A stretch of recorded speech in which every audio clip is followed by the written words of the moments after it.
All right, guys, welcome back. Survival Living here. So yeah, went fishing today, tried the mangrove snapper thing, and it wasn't panning out for me, so I went back to what I knew, and that was good old catfish. Big old cell cats. Got me a couple of them today and quite happy. We won't be showing the skinning and all that stuff on the video today, guys. There is a video in our recent videos where I show how to clean these up and stuff, but we got hit demonetized on that video because this platform doesn't like really educating people. I actually got hit with a animal cruelty when I was showing how to skin out a snake, and the snake was dead. It didn't have a head, but too many twats out there decided they needed to report it. Even though I fought it, they still considered it that, so we won't be showing any of that. But I do have to clean these up, so we'll pan the camera up so you guys don't see none of that. One of the things I do want to discuss with you guys is SHTF survival. There's some people that likes these cell cats, hardhead cats. You know what I mean? It's a good source of meat. Easy to catch, really is. When it comes down to feeding your family, guys, you need to do everything you can to provide for them. And when it comes down to SHTF, I mean, you might be eating cell cat, you know. That's why we try to show catching. I've used chicken. Today, I didn't use chicken. I used bait fish using the cast net, and it worked pretty well. This morning when I went out trying to get the mangrove snappers, I got there too late. There was no bait fish running. And I went to a different location to try to do a little fishing there. No bait fish running, so kind of hard to catch fish without bait. So it is what it is. Went back out and the bait fish was running, so I went and threw my lines out and hung these big old monsters here. One of the things I try to explain and stress out to everybody is having a community during SHTF. There's a lot of people want to do lone wolf, and I get it. I do. You know, I don't trust many people myself, so that's why we try to build groups. And even at that, you got to vet people. Do you really know them? Out there on the bridge, I was busy trying to fish, trying to run my cast net, get bait fish.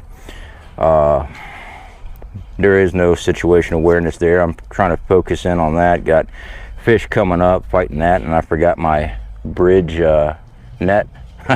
That was fun. Basically, I had to pole vault these things out of the water onto the bridge.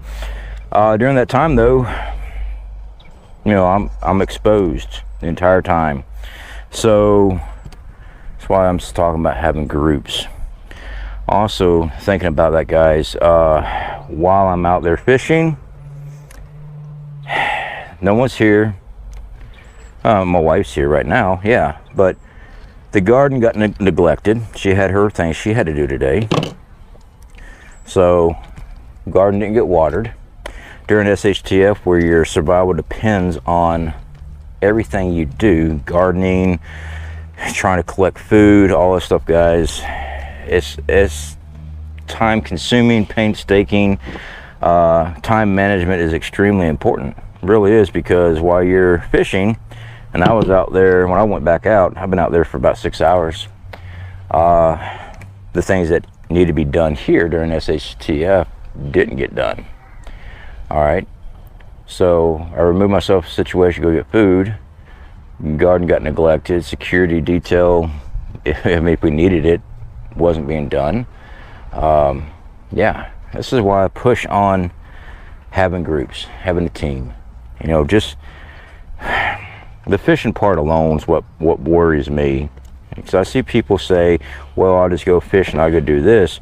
When you got people starving, and there's a lot of people out on those bridges and stuff, those waterways, they see you're the one catching fish. They ain't catching anything. Or they might not even be trying to catch fish. They're just going to wait till somebody else does the work for them. Well, I know there's plenty of people that are John Wick, you know, You're all special operators and all that good stuff. I'm not. I'm just a country boy. I didn't have no training, tactical training on assault teams or anything like that. Never claimed to have. But I got enough common sense to know from the situations I've been in life that you can't take on multiple attackers by yourself, especially if they are armed as well. So while you're out there fishing and trying to reel something in, you're sitting there trying to reel something in, how in the world are you going to be able to defend yourself? You got 2 hands on your rod fighting a big old fish, and they decide that close combat's just not on the table there. They can just pop you off from the other side of the bridge. Come over and take your stuff. Something I want you guys to think about. You know, it's fun, fantasizing, all that great stuff.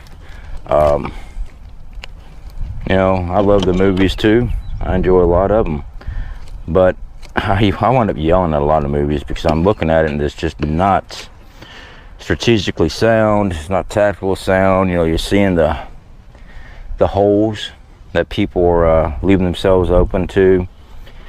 I just hope that everybody looks at things different, not so closed-minded about things, and really assess the situation. Shit Hits the Fan is not going to be funny games. It's not going to be the fantasy apocalyptic world that you got a gun, run gun, and all this stuff, and you're untouchable. Because so does everybody else. All right. Anyway, guys, I'm going to get back to work here. Finish this up. Tomorrow is Easter, so happy Easter to everybody. I am going to probably have myself a beer tonight. I'm gonna get in my little $27 swimming pool, and after I screen it out, and I'm gonna post up, I'm gonna put on some music, I'm gonna smoke me a cigar. Yeah, I already got the fishing done. Wife's inside right now. She's fixing to fry up that skate we caught yesterday.